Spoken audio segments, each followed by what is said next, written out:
Dá uma olhada ao teu redor e repara no mundo como que ele tá. Complexo, né? A gente olha ao redor, a gente vê tanta coisa errada, tanta coisa ruim acontecendo. E sabe quando uma criança tá aprontando muito e a primeira reação da gente é: cadê o pai dessa criança? Cadê a mãe dessa criança? Que essa criança tá aprontando tanto. Eu não sei se você já parou e pensou nisso, mas muita gente acha que pelo fato do mundo tá esse caos, o rei dele é uma outra pessoa que não é Deus. Mas isso é uma mentira. Beleza? A palavra de Deus fala assim: o mundo jaz no maligno. Mas quem é o rei do mundo? Já parou pra pensar? Será que o diabo é o rei desse lugar aqui que a gente tá? Será que você é súdito dele? Meu Deus! É sobre isso que a gente vai falar no vídeo de hoje. Fica comigo até o final, que esse entendimento é muito importante.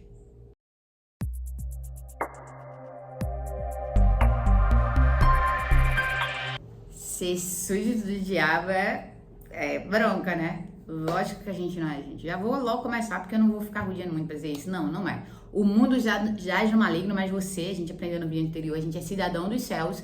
Então, a nossa cidadania não tá aqui nesse lugar. É tipo como se fosse uma embaixada. Não sei se você... Esse exemplo, essa analogia é muito legal pra você entender. Se você for na embaixada de um determinado país, essa embaixada é uma parte do país que fica alojada em um outro. Vou falar citando exemplos de países aqui, porque fica mais fácil. A gente está no Brasil, e aqui no Brasil, por exemplo, a gente tem a Embaixada dos Estados Unidos. A polícia do Brasil não tem direito de entrar na Embaixada dos Estados Unidos, porque é como se fosse um pedaço dos Estados Unidos lá. Se ele entra, é como se ele estivesse invadindo o próprio Estados Unidos. Pra você ter uma noção. Esse tempo aí atrás, um tempinho atrás, o ex-presidente, Jair Messias Bolsonaro, ele passou alguns dias na embaixada de um outro país, que agora não me falha a memória, não vem, mas ele passou alguns dias dormindo lá na embaixada. E daí foi o maior alvoroço, porque as pessoas achavam que ele estava tentando fugir de uma possível prisão. Por quê? Porque quando ele entra na embaixada de outro país, é a mesma coisa dele estar entrando dentro de um avião e indo para esse outro país, e indo morar lá. E daí, se ele estiver no outro país, a não ser que o presidente desse outro país queira mandar ele de volta pro Brasil, nenhum policial brasileiro teria autoridade para ir lá e prender ele, porque isso viola a soberania de um país. Então, o mundo jaz no maligno, sim, mas nós não somos desse mundo. Nós somos parte da embaixada do reino de Deus. Então, o diabo, ele não pode violar esse espaço. Ele não comanda aqui, então ele não comanda na nossa vida.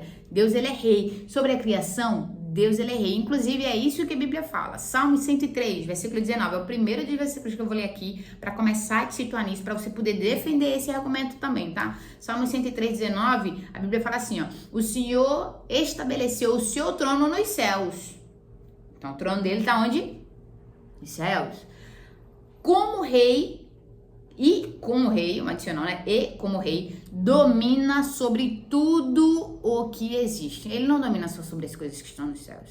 Ele domina sobre tudo. Isso significa que nosso Deus, ele é soberano. Ele sempre foi, desde o início de tudo, ele é soberano. Então, Deus, ele domina sobre tudo. Eu volto a repetir a frase do poeta na canção: não cai uma folha da árvore se Deus não deixar. Faz brotar a flor e faz crescer o fruto. Tudo isso existe porque nosso Deus, ele é maior. Aleluia, glória a Deus. Então Deus é maior, gente. Ele domina sobre todas as coisas. É isso que o Salmos fala, é isso que o Salmista fala. Adorando a ele, engrandecendo o nome dele. Ele governa sobre todas as coisas. O mundo já existe no maligno, mas a minha vida, não, eu tenho um rei. Eu tenho um rei que domina tudo. Tá bom? Jó 41:11. Jó, já na retinha ali final, o livro de Jó fala o seguinte, ó. Deus, o próprio Deus falando pra Jó, tá? Quem primeiro me deu alguma coisa a quem eu devo pagar? Tudo o que há debaixo dos céus me pertence. Esse texto é muito legal porque ele complementa muito o que eu acabei de ler em Salmo 103, porque o reino de Deus é nos céus, tá? Então ele só comanda lá, não, ele fala assim: tudo que tem debaixo dos céus me pertence. Então você pertence a ele. O mundo todinho, tudo que tem, pertence a ele. Teu carro pertence a ele, tua casa pertence a ele, tua vida, teus filhos, tudo. Propriedade de Deus. É igual a galera coloca na parte de trás, no para-choque do carro. Para-lama, para-choque, né? do carro. Foi Deus que me deu. E foi mesmo, porque é dele. Na realidade, ele te emprestou. Ele deixou você como mordomo para cuidar. De quem é a sua vida, a minha vida é de Deus, já diria o profeta Lázaro. Deuteronômio capítulo 10, versículo 14. É mais um texto que eu quero ler para te fazer entender um pouquinho que Deus, ele é rei. Pode até não ter sido estabelecido ainda o reino dos céus, o reino de Deus, o reino do Messias com a volta de Jesus. Mas Deus sempre foi, é e sempre será o rei de reis. Deuteronômio 10, 14 fala assim, ó, ao Senhor, o seu Deus, pertencem os céus e até os mais altos céus, a terra e tudo que nela existe. E eu adoro esse versículo do Deuteronômio para explicar o reino de Deus, porque ele fala assim, ó, sabe o que está no céu? É de Deus. Os mais altos céus, de Deus. A terra, de Deus. Tudo que tem na terra, de Deus também. Então, tudo pertence a Deus. Quem é o rei? Deus. Quem é o rei, gente? É Deus. Ele é soberano. Nosso Deus, ele é o rei. Tem mais um texto aqui, ó, que eu quero ler para você poder compreender um pouquinho melhor, tá? E esse texto ele é muito legal, porque você pode dizer assim, se ele é o rei, então por que acontece tanta coisa ruim? Se ele é o rei, então por que existem crianças sendo abusadas? Né? Tem até, ficou bem à tona recentemente, que a menina cantou sobre a ilha de Marajó, né? E quando a gente só tem essa noção de que no lugar tão perto da gente acontece tanta crueldade, assim, a gente fica, meu Deus, nossa, como que isso é possível? E a ilha de Marajó é só uma dos muitos lugares, onde coisas ruins acontecem. Mas se Deus é o rei, então por que ele permite tudo isso? Inacreditavelmente por misericórdia, gente. É por misericórdia. Independente do que esteja acontecendo aqui no mundo agora, Deus, ele de certo modo está esperando para realizar o seu juízo. Porque a Bíblia diz que, Mateus capítulo 13, diz que no final, tudo isso vai ser jogado, toda maldade, toda pedra de tropeço vai sair, vai ser jogado no lago ardente. E talvez se Deus fizesse isso agora, eu e você estaríamos indo para lá, pro lago ardente. Porque na realidade, de nós, a gente não merece nada, a gente é pecador pra caramba, a gente falha, a gente é mal. Eu tô falando aqui com você agora e a gente tá de boa, mas talvez antes de assistir esse vídeo, você acabou de fazer uma maldade com alguém. Você furou a fila, você furtou algo de alguém, você enganou alguém, você mentiu pra alguém, você é mal. Porque não tem pecadinho e pecadão. Eu sei que moralmente falando, um pedófilo é bem pior do que um mentiroso, mas até onde tua mentira vai? Até onde teu problema com sexualidade vai? Até onde teu problema com inveja vai? E tudo isso é pecado, entende? Então se Deus viesse hoje, juízo, rapaz, estava a gente, tudinho, o mundo inteiro caminhando pro lago de fogo ardente, praticamente, né? Assim, modo de falar. Então ele adia seu juízo, porque ele quer que seus filhos, porque todos nós pertencemos a ele, ele quer que todos conheçam e tenham a oportunidade de experimentar da graça, de viver o que é a graça e de aguardar e clamar a Maranata. Ele quer um povo que o adore. Então, por misericórdia, Deus ainda não voltou, porque ele quer que mais gente esteja com ele, ao invés de parar no lago de fogo ardente. Então, esse é o objetivo de Deus. E é por isso que ele deixa. Então, o mal que acontece no mundo, beleza, Deus é justiça e ele permite.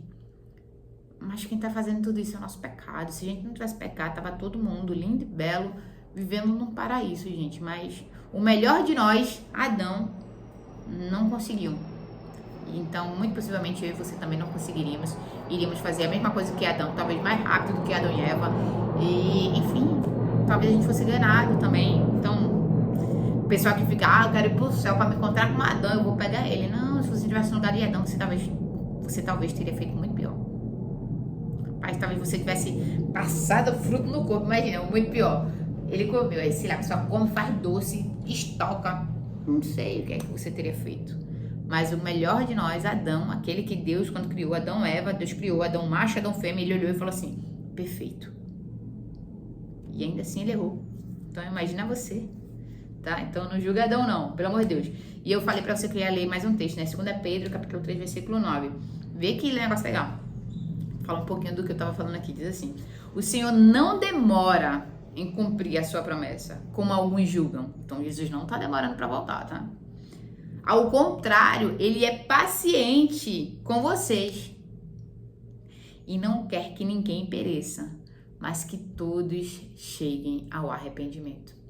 É isso que Jesus quer, é isso que Deus quer, é isso que o Espírito Santo quer.